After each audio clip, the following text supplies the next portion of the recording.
Welcome to the Manual Channel. My name is Dan Gall and I'm here in Kentucky at the famous Maker's Mark Distillery. We have a special interview for you today with Beth Buckner talking about their latest release under the wood finishing series. Come join me.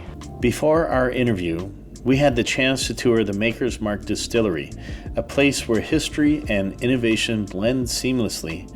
Walking through the beautiful grounds, we saw the historic buildings that have been part of the distillery since its founding in 1953. We experienced the rich heritage and the meticulous craftsmanship that goes into every bottle of Maker's Mark. One interesting highlight of our tour was learning about the strong female leadership that has shaped Maker's Mark.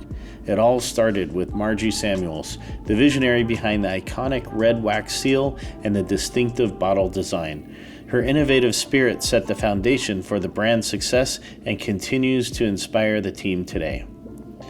After our tour, we had the privilege to chat with Beth Buckner, the innovation manager at Maker's Mark. Let's hear what Beth has to say. Thank you for joining me today. I really appreciate you taking the time out of your busy day. Of course. Can you introduce yourself? Beth Buckner, yes. right? Yes. What is your role here? I'm the Senior Manager of Innovation and Blending at Maker's Mark. And what exactly do you do then?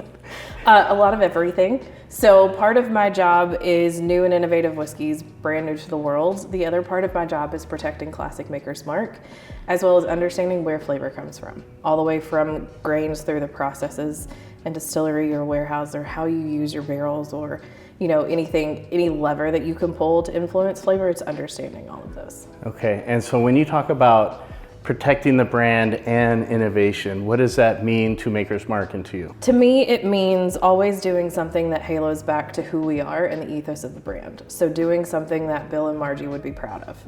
Doing something that's staying true to our heritage, true to who we are, what we do, why we do it, and the foundational beliefs of the brand. So those who are unfamiliar with, everybody I feel like knows Maker's Mark, yes. But unfamiliar with the story, Bill and Margie are... Bill Sr. and Margie are the founders of Maker's Mark. It's the Samuels family. They started it in 1953. And then it passed from Bill Sr. to Bill Jr., and then from Bill Jr. to his son, Rob Samuels. And Rob is still alive and kicking and yes. very much part of the very much company. Involved. Yeah. So could you share, if you happen to know any interesting, fun stories, myths, maybe some wives' tales around the company, the grounds, or anything that you might be able to share? I think what's interesting for us is we're pretty much an open book.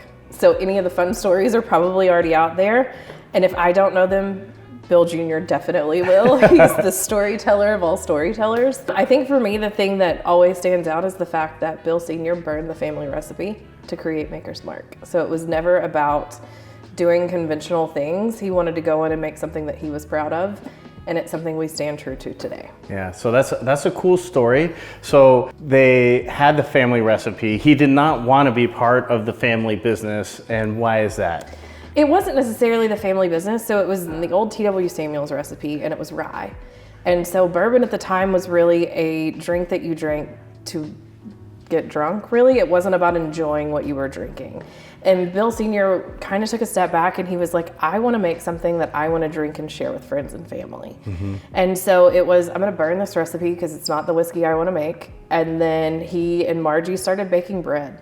And they settled on soft red winter wheat instead of rye. So it's a softer palate, creamier, doesn't have the bitterness, it doesn't go to the back of your palate. And then they kind of created everything from there. So, Margie's the reason you buy your first bottle because of the package, and she created the bottle and the label and the wax and everything and the name.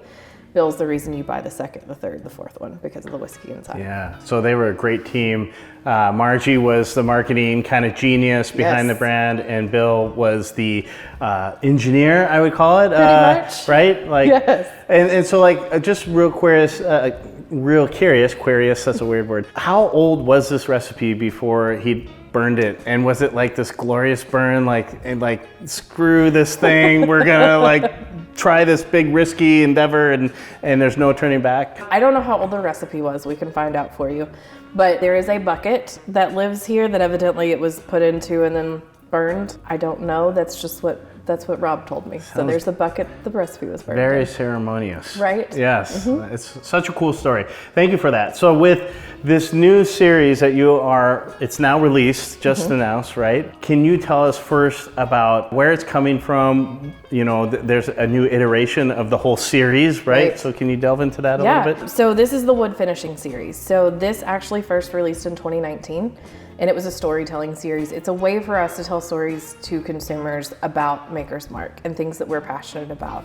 The first 5 years are what we've kind of, dubbed 1.0 because it's an easier way to look at it. The first series was all about the processes that influence flavor. So we looked at our yeast. We looked at the fact of how we season our wood for a year before we make our barrel rotation, kind of those impacts, entry proof, some of those things. And then the second series, which is, Series 2 or 2.0, however we want to call it, we've really decided to focus on our people and celebrate the people that make Maker's Mark. Yeah, so the first group of people that you decided to focus on were who?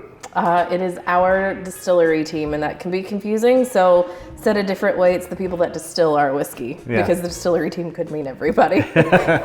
Everybody here is part of that team, right? Yeah. So how big is that team? What was the process? And I imagine part of that was just showing appreciation back to the people that work here. Right. You had mentioned to me before that it's very family oriented. It feels like a true family working here. So typically what we do is it's very much an innovation-led taste vision. So we decide what we want the whiskey to taste like based off the process or whatever. This year we actually partnered with all 21 team members in the distillery, and we said, tell us what you taste and feel and smell as you do your job. And so it was with their input that we actually crafted a taste vision to celebrate them. And so this year's focus is really, maple, caramel, and chocolate, and it's based off what they experience doing their jobs day in and day out. That's an amazing story there, part of the 2.0. And then how could you envision someone enjoying this just as the employees here, kind of part of that process? Yeah. I want you to enjoy the whiskey the way you enjoy whiskey. I will probably drink it neat because I'm a whiskey purist. If you enjoy it with ice, in a cocktail, in a highball, whatever, enjoy the whiskey the way you want to drink it. Perfect. Thank you, Beth. I really appreciate your time. Very welcome. Thanks for being here. Yeah.